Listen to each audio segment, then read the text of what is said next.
Bismillahirrahmanirrahim. Assalamualaikum warahmatullahi wabarakatuh. Alhamdulillahi wahdahu la syarika lah.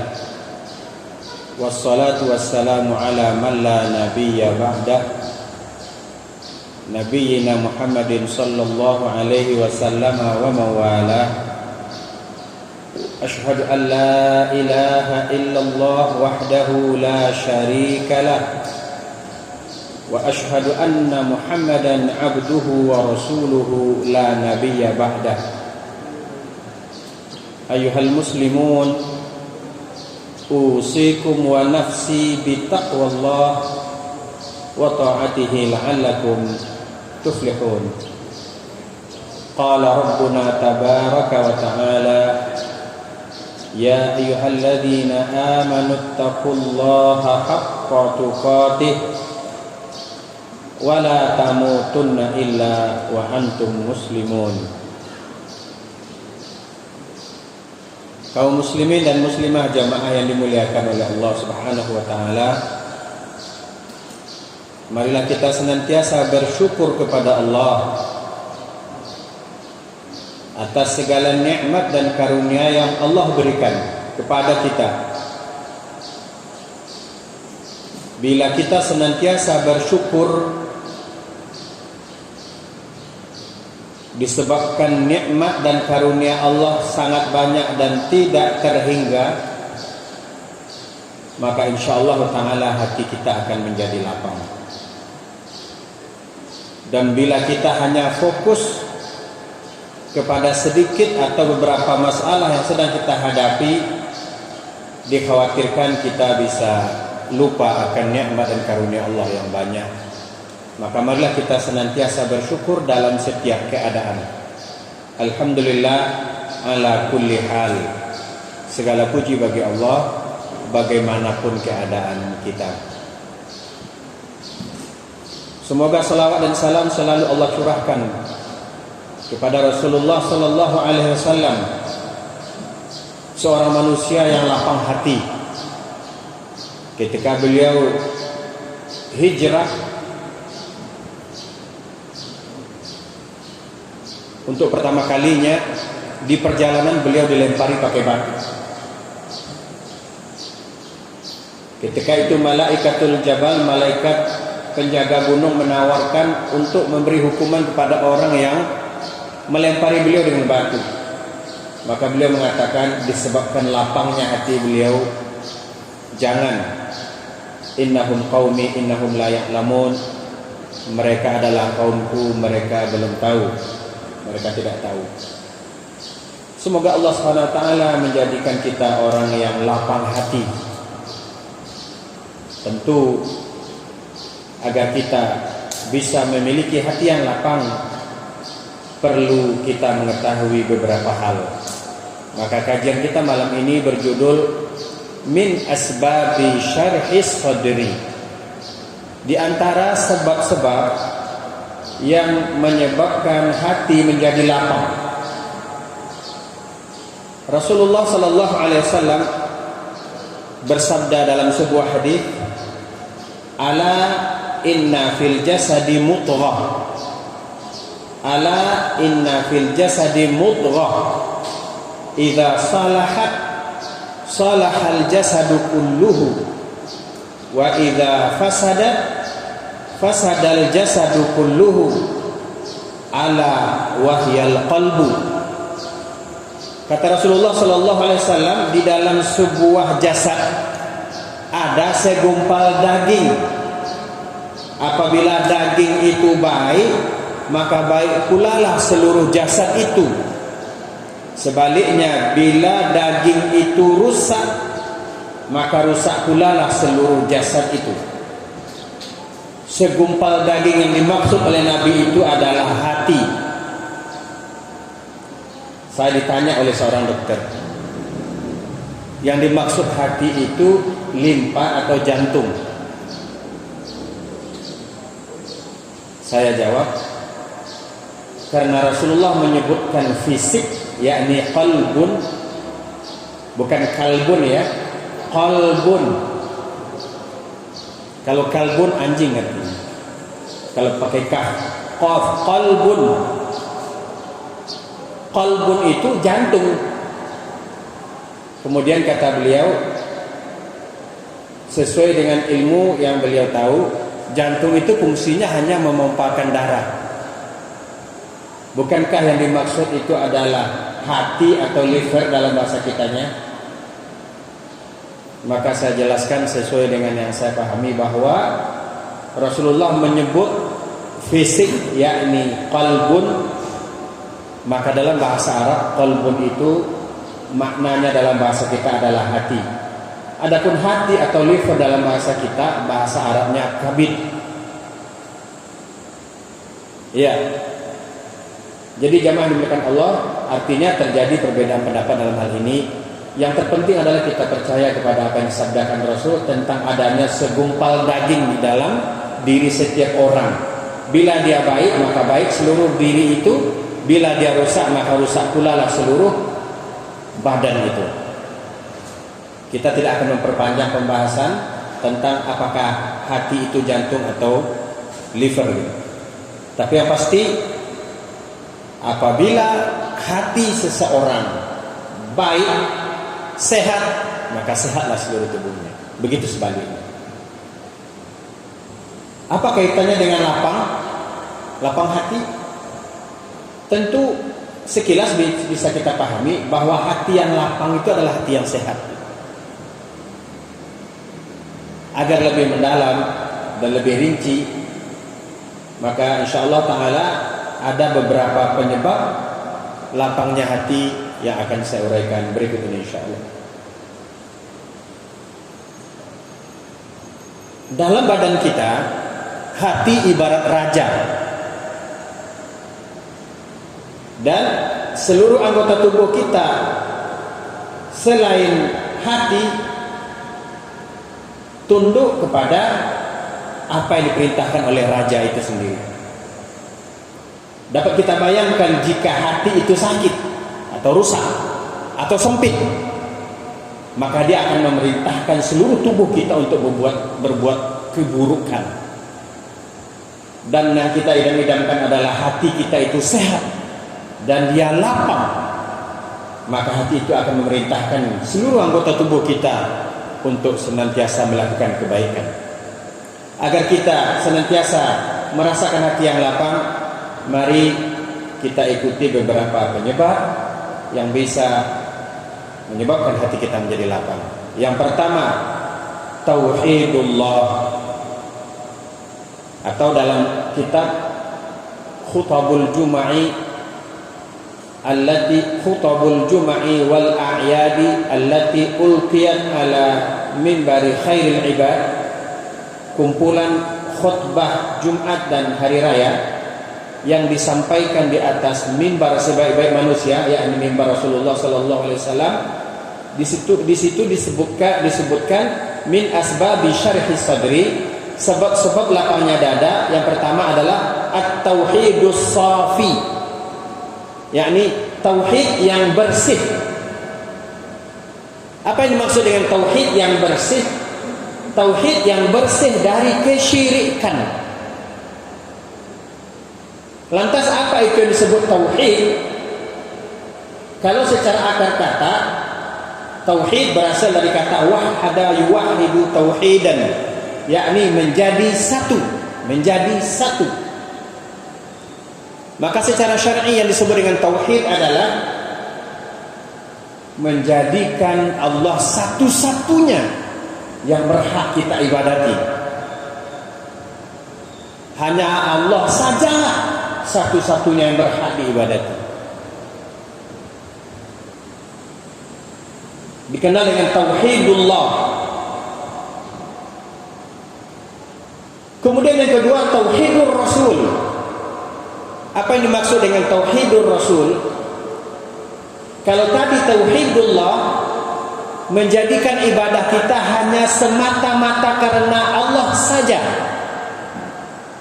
sedangkan tauhidur rasul menjadikan cara ibadah kita kepada Allah menurut cara Rasulullah saja. Ya iyalah, Karena Rasulullah diutus oleh Allah untuk menyampaikan syariat Allah. Namanya juga menyampaikan syariat, tentu lengkap dengan cara pelaksanaannya. Maka orang bertauhid adalah orang yang mengesahkan Allah, ibadahnya lillahi ta'ala. Inna salati wa nusuki wa mahyaya wa mamati lillahi rabbil alamin.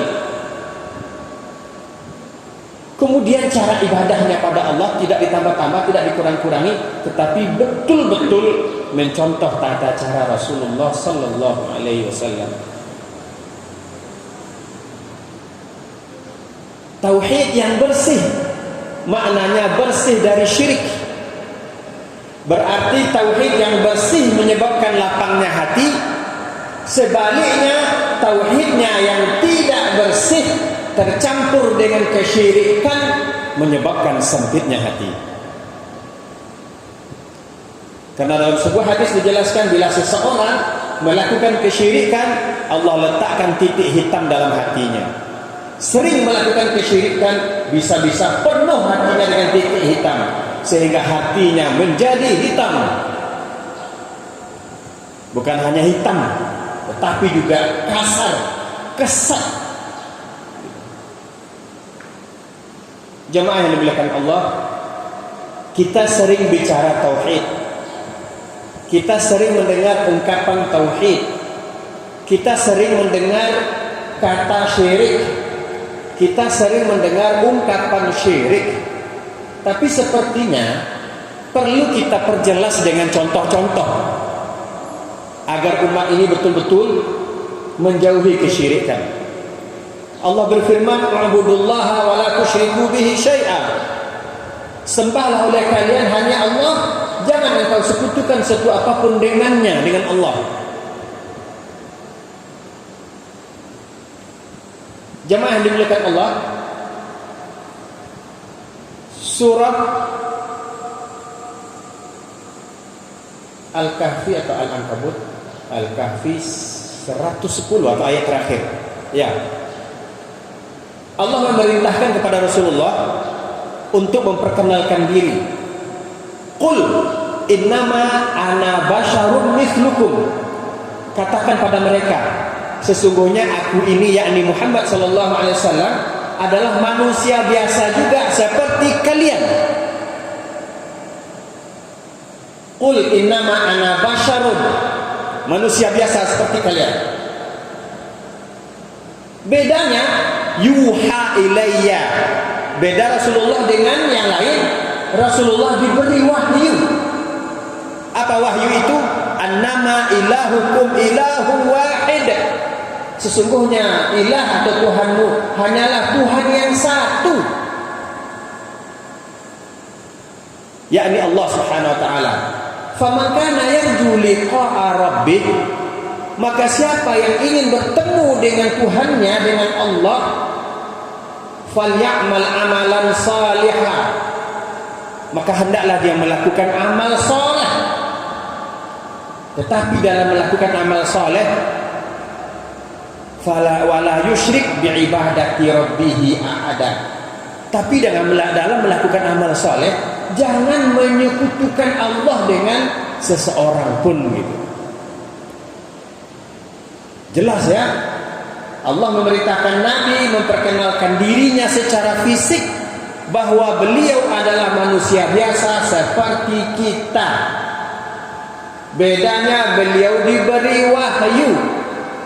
Wahyunya adalah tauhid, mentauhidkan Allah. Annama ilahukum ilahu wahid. Kemudian siapa yang ingin berjumpa dengan Allah, lakukan amal soleh, tapi jangan campur dengan kesyirikan. Dalam ayat ini, apa contoh kesyirikan yang dilakukan oleh manusia? Contohnya adalah mereka mengaku sebagai umat Rasulullah, tapi punya ilmu kebal. Rasulullah manusia biasa, luka dalam perang, dilempar pakai batu ketika hijrah pertama, luka-luka berdarah-darah kaki beliau. Ketika perang Uhud kena serang beliau sampai berdarah pipi beliau. Terus kenapa ada umat yang mengaku mencintai Rasulullah tapi nggak mempan kena benda tajam? Nah, ini contoh syirik. Itu pasti ada persekongkolan dengan syaitan. Maka persekongkolan dengan syaitan itu yang syirik. Ini logis sekali. Orang punya tenaga dalam, apapun alasannya. Sepanjang pengetahuan saya, tenaga dalam itu memukul seseorang tanpa menyentuh. Dengan isyarat begini, lawan bisa tumbang. Pertanyaannya, pernahkah kita dapat riwayat atau baca sejarah Rasulullah dalam perang hanya tunjuk saja musuh dan tumbang semua? Tidak ada. Justru Rasulullah dan para sahabat luka-luka. Khalid ibn Walid, seorang panglima yang tak pernah kalah dalam perang sebelum dan sesudah Islam, ketika beliau meninggal dijumpai goresan di dadanya, lebih dari 70 bekas goresan, tidak satu pun ada di belakang. Ini maknanya beliau tak pernah kalah dalam perang, tak pernah lari. Khalid ibn Walid luka-luka dalam perang. Sekiranya ada ilmu kebal, tenaga dalam, dan mereka sangat perlu, kenapa tidak ditampilkan ketika itu? Maka bertaubatlah wahai kaum muslimin yang salah dalam mendapatkan ilmu. Kembalilah ke jalan yang benar. Rasulullah, para sahabat, para ulama kita nggak ada yang kebal-kebal begitu. Walaupun pakai zikir, nggak cukup waktu untuk menjelaskannya. Saya tahu seluk-beluknya. Kenapa bisa sampai ke sana gitu. Nah, ini salah satu contoh. Yang kedua, karena orang Padang terkenal pedagang, jadi di tempat dagangan kita gantung azimat gitu, foto-foto atau apalah gitu.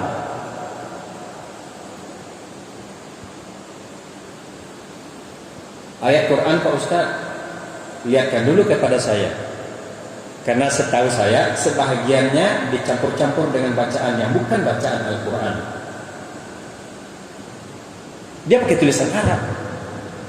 Umpama saya melihat sebuah azimat di salah satu restoran di Brickfield, Kuala Lumpur, dengan kaligrafi yang indah. Saya sarapan pagi, kemudian saya tengok, saya bicara dalam bahasa Melayu, Pak Cik, ini betul ke tulisan Al-Fatihah ini? Kenapa pula? Saya tengok nih ada yang tak betul. Ini Al-Fatihah kenapa ditambah-tambah dengan ayat, dengan kata-kata atau kalimat yang bukan bahasa, yang bukan Al-Fatihah. Misal, Bismillahirrahmanirrahim, Alhamdulillahirabbil alamin, ya Huwaimil. Ini tambahan ini apa nih? Ya Huwaimil. Ar-Rahmanirrahim, ya Maksazayil. Bahasa Arab. Ini apa nih? Oh, ini kan cikgu yang bagi. Katanya ini kan guru yang ngasih, ustadz gitu. Nah, terserah Pak Cik lah, saya dah jelaskan bahwa ini tak dibenarkan, ini syirik. Ini merosak ayat-ayat Allah, ini menghina Allah. Kenapa ayat-ayat Allah ditambah-tambah dengan bacaan-bacaan yang bukan ayat Allah? Dan banyak lagi contoh-contoh yang lain. Jemaah yang dimuliakan Allah Subhanahu wa taala, bila seperti ini kita teruskan, kita lakukan, dada kita akan menjadi sesat. Karena setiap kali kita melakukan kesyirikan, Allah letakkan titik hitam di dalam hati kita. Na'udzubillah min dzalik.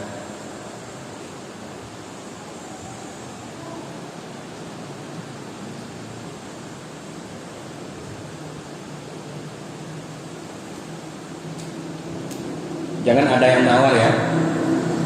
Saya sekitar 2 minggu yang lalu dapat azimat sepanjang ini.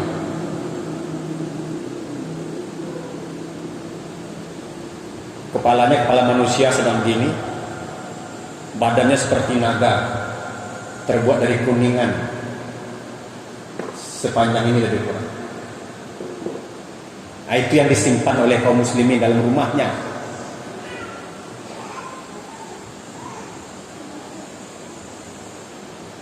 Mari kita bertaubat, bersihkan rumah kita dari hal-hal yang berbau kesyirikan. Bersihkan warung-warung kita dari hal-hal yang berbau kesyirikan. Sebab itu akan menyebabkan hati kita menjadi sempit. Ini yang pertama.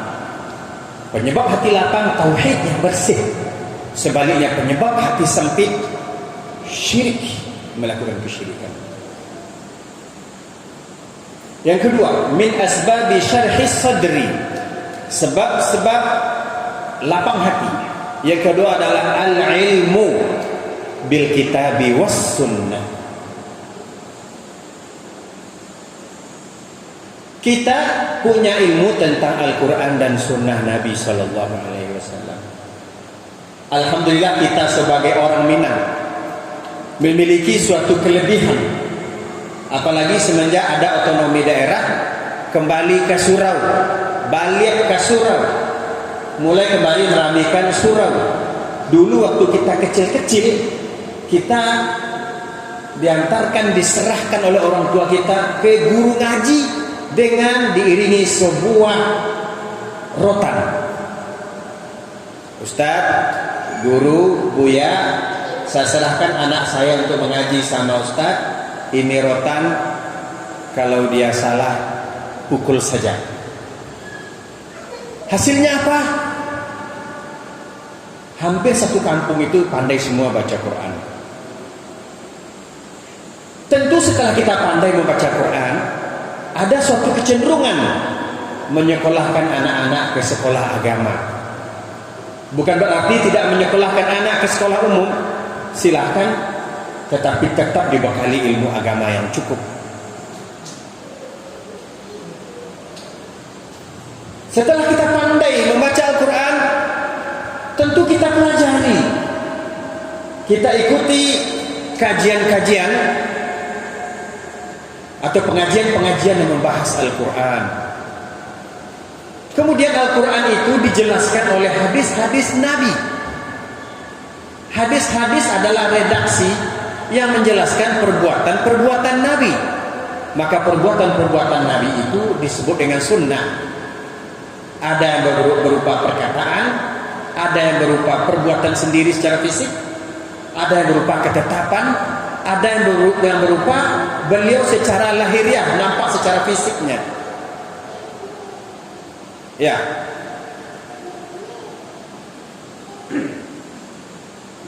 Al-ilmu bil kitabi was sunnah menyebabkan hati kita lapang. Ada ilmu kita tentang Al-Quran dan sunnah, lapang hati kita. Apalagi dengan sering membacanya, hati menjadi tentram. Dengan mentadabburinya, menghayatinya, mendalaminya. Kemudian dengan mengetahui hukum-hukum yang ada di dalamnya. Sebab kalau kita tidak pelajari, tidak kita pahami, jangan-jangan kita ikut-ikutan orang-orang yang menghina Al-Quran seenaknya atau memplesetkannya. Perlu kita ketahui bahwa sunnah-sunnah Nabi adalah penjelas dari ayat-ayat Al-Quranul Karim.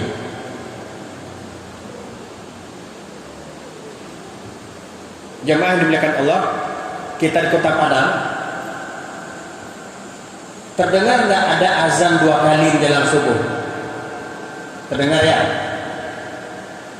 Dulu saya tinggal di daerah sini, terdengar jauh sekali. Ada suara azan pertama, setengah jam sebelum masuk waktu subuh. Alhamdulillah sekarang saya tinggal di samping masjid yang dulu saya dengar suaranya itu. Ternyata dari Komplek Unan. Di Komplek Unan azannya 2 kali. Tidak tahu kalau ada di tempat lain. Nah, azan yang pertama itu ada sunnahnya. Memang ada sunnahnya. Begitu sunnahnya. Nah, ketika kita ada ilmu tentang sunnah, memang itu ada sunnahnya, kita tidak menyalahkan orang. Ini kan belum, kok sudah azan gitu. Bisa-bisa ngamuk datang ke musala ke masjid, masih setengah jam lagi, berisik aja kamu gitu. Tapi karena dia tahu ada sunnahnya azan sebelum masuknya waktu sholat subuh, maka dia akan lapang hati, tidak akan protes. Sebagai orang, sampai bertanya dengan penuh emosi, "Ustaz, apa hukumnya menggerak-gerakkan jari waktu tasyahud? Kan katanya kalau gerak lebih dari 3 kali sholatnya batal." Saya dengar di satu radio di Jakarta, dijawab oleh ustazahnya, "Batal." Langsung dijawab batal. Padahal ada hadisnya. Rasulullah itu ketika tasyahud menggerak-gerakkan jarinya. Bergerak ada kemungkinan lebih dari sekali. Sedangkan ini memakai sifat kata menggerak-gerakkan. Berarti potensinya lebih kuat, berarti lebih dari sekali. Artinya apa? Bila ada seorang yang bertasyahud sambil menggerakkan jari, jangan sampai sakit hati kita. Tidak khusyuk salat saya, Ustaz, karena di samping saya dia gerak-gerakkan jarinya gitu.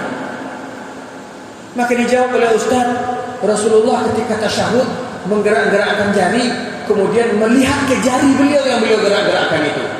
Salat Anda menjadi tidak khusyuk karena Anda melihat ke jari orang. Ya Pak, kita gerakkan jari, kita lihat sendiri, karena jari yang kita gerakkan itu lebih berbahaya dari besi oleh syaitan, bagi syaitan. Kenapa? Karena telunjuk ini dalam bahasa Arab namanya sababah. Kita kalau mengancam orang pakai kelingking atau telunjuk, pakai telunjuk, gitu kan? Maka ketika kita sedang bertasyahud dengan menggerakkan, merupakan ancaman yang luar biasa bagi syaitan. Jadi lama-kelamaan bisa-bisa bapak atau ibu yang tadi nggak sholat lagi di samping orang itu gitu. Atau kalaupun sholat dari takbiratul ihram sudah selesai dadanya, waduh mengganggu. Nah, jadi mulai sekarang ya tidak ada lagi salah paham, apalagi sampai menyebabkan hati menjadi sempit. Bila ada yang menggerak-gerakkan jarinya, memang ada sunnahnya. Cuma yang menggerakkan jari jangan bikin fitnah ya. Sampai goyang seluruh badan gini. Biasa saja. Nah, gerakan yang normal. Ada yang mengatakan setiap kali berdoa Allahumma shalli ala Muhammad wa ala ali Muhammad. Nah, ada juga yang mengatakan dari awal sampai akhir. Terjadi perbedaan pendapat, yang penting ada digerakkan gitu. Ini satu contoh. Ya, saya merasakan suka duka dakwah ketika menyampaikan dakwah, dan kaum muslimin masih mengedepankan adat, sampai-sampai diajak diskusi, kemudian dijelaskan ujung-ujungnya, iya memang begitu dalam ayat, iya memang begitu dalam hadis, tapi di kampung kita adat nomor 1. Kepada saya dikatakan begitu. Inilah satu bukti begitu kerasnya hati. Inilah satu bukti begitu sesatnya dada, susah menerima kebenaran. Kita tidak dapat bayangkan betapa susahnya nanti orang seperti ini ketika sakratul maut.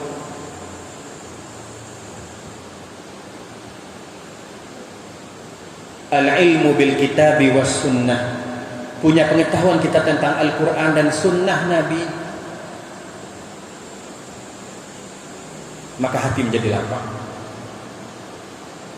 Ini Bapak Ibu sekalian, sekarang ada sebahagian jamaah perempuan pakai cadar. Dulu dihina-hina, bahkan sampai heboh di TV. Justru seorang anggota DPR RI, rambutnya kayak laki-laki, roknya sampai lutut, justru tidak sanggup untuk menolak, bahkan mendukung, saya menghargai, ini hak asasi katanya. Tapi sekarang justru corona menyuruh kita semua nutup hidung, termasuk laki-laki, hampir seperti perempuan pakai cadar. Dulu perempuan pakai cadar dibilang ninja, hantu, lain sebagainya gitu. Tapi ketika kita tahu ternyata cara berpakaian muslimah itu 2 saja, tertutup seluruh tubuhnya, yang mungkin sebagian kelihatan hanya mata, atau tertutup seluruh tubuh kecuali muka dan telapak tangan. Kan itu saja. kedua-duanya terjadi perbedaan pendapat para ulama. Ya sudah, siapa yang sudah kuat ingin menutup auratnya pakai dengan menggunakan cadar, silakan. Siapa yang baru sanggup menutup aurat dengan baik, muka dan telapak tangan masih kelihatan juga, segitu kemampuannya. Karena kita tahu itu ada dalilnya, sesuai dengan sunnah, hati menjadi lapang. Ketika kita tidak tahu, bahkan tidak mau tahu, hati kita akan jadi sempit. Gitu ya Pak ya. Jadi tidak ada lagi hina menghina, cemooh mencemooh.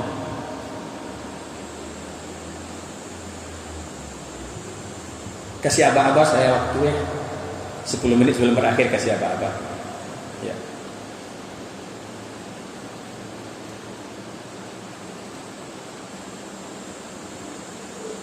Min asbabi syarhi sadri, di antara sebab-sebab lapangnya hati, mahabbatullah atau mahabbatillah azza wa jalla, mencintai Allah. Dalam surah Al-Baqarah, walladzina amanu asyaddu hubban lillah,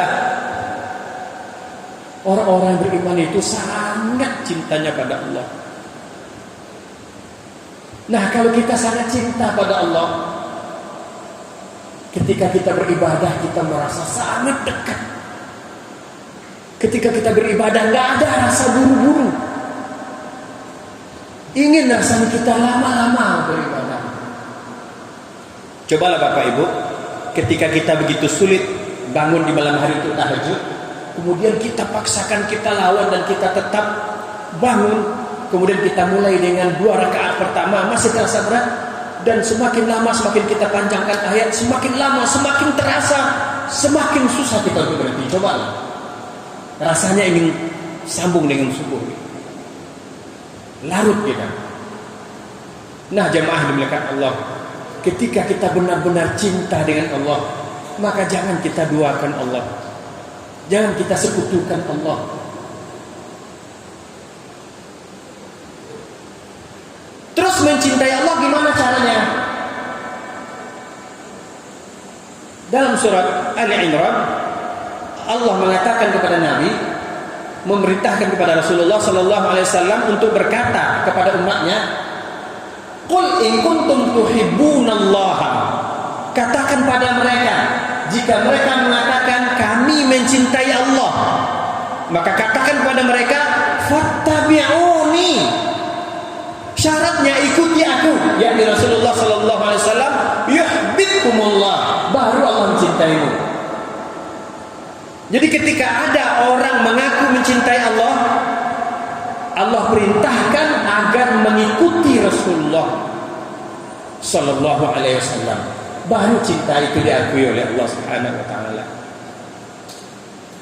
Ali Imran ayat 30-31.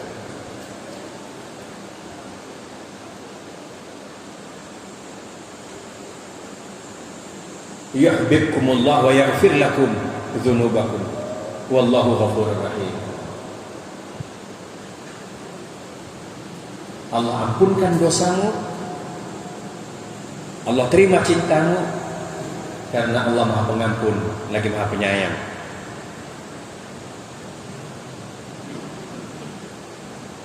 Cinta kepada Allah buktinya cinta dengan ajaran Allah. Cinta kepada Allah buktinya agungkan Allah. Agungkan ayat Allah, jangan dihina, jangan diremehkan, jangan dilecehkan, jangan dipermainkan, jangan diseleweng-selewengkan. Jika kita belum paham, lebih baik kita diam, dan lebih baik lagi kita bertanya kepada yang paham. Jangan karena kita tidak paham terus kita tolak, wah ini enggak betul ini.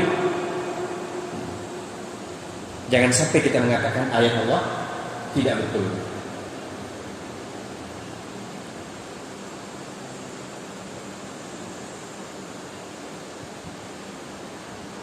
Mahabbatullah, cinta pada Allah, tergambar dalam ketaatan. Bapak Ibu, kita raba perasaan kita ya masing-masing. Ketika sudah dikumandangkan suara azan, tanda masuknya waktu sholat, kira-kira gimana dada kita gitu? Gimana perasaan kita? Terutama bagi yang sedang ada pekerjaan. Gimana rasanya coba? Biasa-biasa saja atau gelisah? Atau tunggu lu tangguang seketek lain? Atau aduh capek lah ya, baru tadi belum azan loh.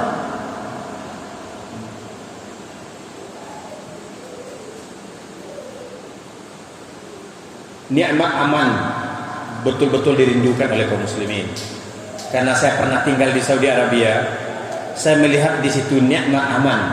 Ketika suara azan dikumandangkan, toko kalau tidak sempat ditutup ya udah ditinggalin aja kayak gitu. Nggak ada yang merasa kehilangan. Penuhi suara azan, tinggalin aja semua kegiatan. Yang ada hanya polisi, amar ma'ruf nahi munkar. Mereka agak terlambat sedikit salat. Kenapa? Karena tentu mereka ada uzur. Siapa yang masih buka, tuntang kena pentungan. Tapi rata-rata mereka langsung tinggalkan. Paling mereka kunci apa yang bisa mereka kunci di bagian dalam, namanya tempat menaruh duit atau kunci etalase. Ketika dibacakan ayat-ayat Allah kepada kita, mudah kita menerimanya. Itulah ciri bahwa kita mencintai Allah. Ketika dibacakan kepada kita hadis-hadis Rasulullah, mudah kita menerimanya. Tapi jamaah dimuliakan Allah, kadang-kadang kita demi mengambil hati orang lain, kita korbankan ketaatan kita kepada Allah. Kita korbankan kecintaan kita kepada Rasulullah sallallahu alaihi wasallam. Ya biarlah Mbak Adilai, nanti kalau kamu tidak ikut, nanti kamu dianggap tidak bermasyarakat dan lain-lain alasan. Padahal yang dilakukan adalah hal-hal yang bertentangan dengan ajaran Allah dan sunnah Nabi sallallahu alaihi wasallam. Bukti cinta pada Allah, diserahkan urusannya sepenuhnya kepada Allah Subhanahu wa taala. Yakni tawakal yang diiringi oleh usaha. Jemaah yang dimuliakan Allah Subhanahu wa taala. Sekali lagi saya katakan, kita mengidam-idamkan nikmat aman. Tapi kalau belum kita dapatkan sepenuhnya, ya kita sabar. Kita tawakal kepada Allah Subhanahu wa taala. Serahkan urusan kita kepada Allah. Urusan hidup mati kita kepada Allah, dengan tetap kita melakukan ikhtiar yang maksimal. Cinta kepada Allah, kita tidak melakukan kesyirikan. Bukti cinta pada Allah, kita ikhlaskan ibadah kita karena Allah. Yang saya lihat 10 menit lagi, Masya Allah, baru 3. Ya dah, 3 ini kita miliki, insya Allah luar biasa. Sambungannya insya Allah waktu yang akan datang bila ada kesempatan. Ya, sambil menunggu pertanyaan, saya rangkum kajian kita. Nikmat lapang hati adalah nikmat yang didambakan oleh setiap orang. Karena dunia begitu luas yang kita tempati ini, kalau hati kita sempit, dunia yang luas ini terasa begitu sempit. Bila hati kita lapang, maka dunia ini luar biasa rasanya lapangnya. Agar hati kita menjadi lapang, yang pertama bertauhid yang benar, jauhi kesyirikan. Yang kedua, berilmu terhadap Al-Quran dan Sunnah, jauhi kebodohan. Yang ketiga, cintai Allah dan buktikan cinta kita pada Allah Subhanahu wa ta'ala. Demikian kajian kita malam ini. Semoga Allah menjadikannya amal soleh buat kita dan diberkahi, dan kita diberi kemudahan untuk menerimanya. Dan saya sendiri dan kita semua hendaknya dapat mengambil pelajaran agar setelah ini kita menjadi orang yang lapang hati. Kita tutup dengan kafaratul majlis. Subhanakallahumma wa bihamdika asyhadu an la ilaha illa anta astaghfiruka wa atubu ilaik. Walhamdulillahirabbil alamin. Wassalamualaikum warahmatullahi wabarakatuh.